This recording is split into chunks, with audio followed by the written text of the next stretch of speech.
Thailand protests in a nutshell. The People's Democratic Reform Committee was on the march again Wednesday, a day after a daylight clash with riot police along a major Bangkok avenue left at least 5 people dead and dozens injured. The PDRC and its allied Yellow Shirt mass movement have taken over several major intersections and parks and surrounded some key ministries in their bid to force Ms Yingluck from office. She remained on as caretaker Prime Minister since dissolving Parliament in December. Those forces allied against her, along with the opposition Democrat Party, boycotted the subsequent election earlier this month. And they prevented millions of people from voting, meaning not enough seats could be filled to convene a new parliament to vote for a successor Prime Minister. It is unclear when voting will be held in the approximately 11% of the electoral districts that were affected.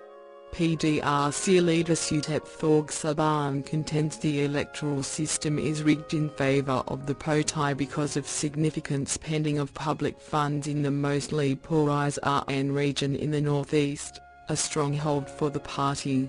He has repeatedly rejected calls to negotiate a compromise to end the stalemate. Suthep, backed by the minority urban elite and those in the southern part of the country, wants to appoint an unelected People's Council to run the government for an indefinite period of time in order to cleanse a corrupt system. He has repeatedly ridiculed Yingluck and challenged her elder brother, former Prime Minister Thaksin Shinawatra, to return from self-imposed exile to confront him. Thaksin faces prison for a corruption conviction should he return. Suthep, along with former Prime Minister Abhisit Vijayjayava, faces indictment for murder charges stemming from the 2010 crackdown on red shirts, who form the core of support for the current government. Suthep was Deputy Prime Minister at the time and oversaw a special security force, implicated in the deaths of more than 90 people during street violence.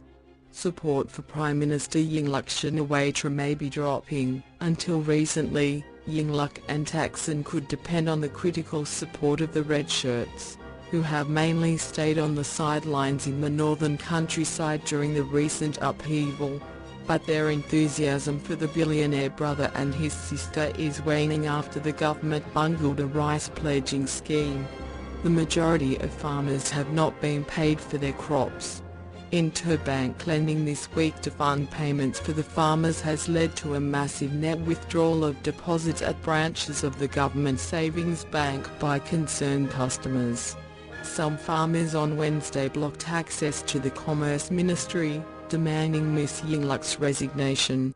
The National Anti-Corruption Commission on Tuesday ordered the Prime Minister to answer charges February 27 of dereliction of duty. The Commission contends Ms Yingluck was aware of corruption involving the rice scheme but failed to stop it. Shortly before the NACC made its announcement, the Prime Minister appeared on television to defend the scheme, apologising to farmers.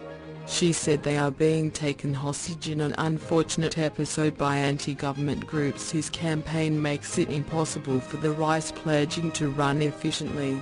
Many analysts believe her days in office are numbered.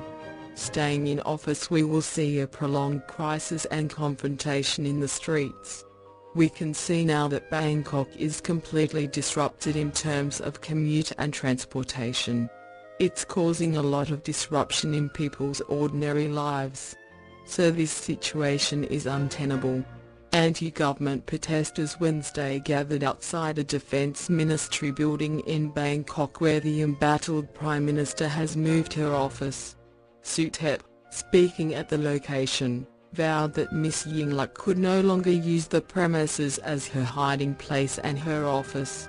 His supporters will not stop, he vowed. Wherever she sleeps, we will go after her. Suthep speaks to demonstrators at length at protest sites scattered throughout the capital nearly every day, frequently declaring the next big rally is the final one to force out Ms Yingluck. In his latest public remarks he called for a boycott against companies and products linked to Thaksin, whom he says is still trying to run the country via telephones from Dubai. A military official said Yingluck and her cabinet ministers did not show up at the temporary office to avoid escalating tensions. At times, recently, she has appeared to have run the government from an Air Force base on the outskirts of the capital. The powerful Thai military has yet to demonstrate any significant moves of intervening on behalf of either side. Some nervous government officials have expressed concern the armed forces, which have initiated 18 coups since the end of absolute monarchy in 1932, would take action against Miss Yingluck as it did against her brother in 2006.